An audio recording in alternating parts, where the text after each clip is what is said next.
Whatever you do, don't quit smoking cold turkey. Most medical professionals believe that the way to quit smoking is to use pharmacological aids. They think that pharmacological aids are an effective tool for smoking cessation. Why do they believe this? They believe it because almost all of the smoking professionals of the world tell them that they work. Even the Surgeon General of the United States says that they work.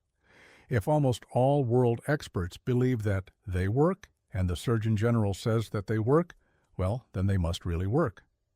Right? Well, I look at it like this. Let's say I see a published story come out that says a specific pill prevents colds in 100% of the cases in human trials. Then another study verifies it. In fact, every expert in the world comes out and says, colds no longer exist. The pill has eradicated them. But most people I knew who took this miracle pill still got colds. Worse than that, I took the pill myself, and all of my friends who were on the pill kept giving the cold to me. Pretty soon I would dismiss those studies, and no matter how many times I see it, I would not believe it.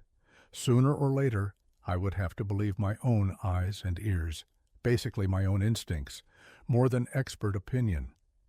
I have seen people use the argument of who should they believe, the Surgeon General of the United States or me. I somehow get the idea that people think that the Surgeon General is a person who has spent years and decades working with nicotine addicts. That somehow being an expert in smoking cessation is a prerequisite for being the Surgeon General. I have been running stop smoking clinics since 1976. Back in 1976, I told my second group that they were nicotine addicts. If the people in my 1976 clinics were skeptical and wrote the Surgeon General and asked him if it were true that nicotine was a drug addiction, he would have answered, no, it was not. It was clearly spelled out in the 1964 Surgeon General's report that cigarette smoking was not an addiction. In the report of the Surgeon General back in 1979, the Surgeon General was starting to say that maybe it was an addiction, but still had put the emphasis on the habit of smoking being the primary problem. In 1988, the Surgeon General finally issued a report stating once and for all that nicotine was an addictive substance.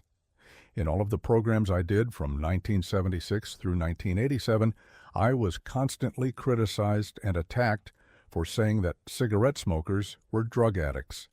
But I had too much first-hand contact with smokers trying to quit that was making it abundantly clear that the Surgeon General was wrong. So I accepted the fact that the Surgeon General and most of the experts of the world were not going to agree with me. For 11 years, I was wrong that smoking was an addiction because the Surgeon General said I was wrong. Yet today I am no longer wrong on this fact. The same thing is happening now when it comes to issues like the effectiveness of all of the quitting aids available today. The Surgeon General and most of the world experts say that these products increase success and that people should not quit cold turkey. Again, I still have too much first-hand contact with people who are trying to quit using these products, as well as too much contact with people who are actually quitting and succeeding without their use.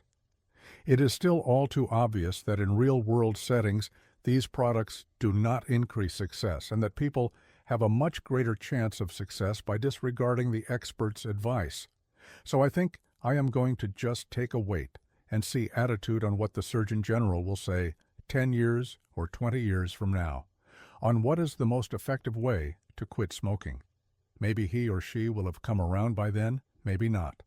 But I know one thing for sure, that all of the people who decided to follow my advice on how to quit and then stay committed in the interim to the advice that I gave them on how to remain smoke-free, that all of these people will still be successful ex-smokers. My advice to them, that is so controversial today, is simply that to quit smoking and to stay smoke-free is no more complicated than just knowing to never take another puff. Copyright Joel Spitzer, 2003.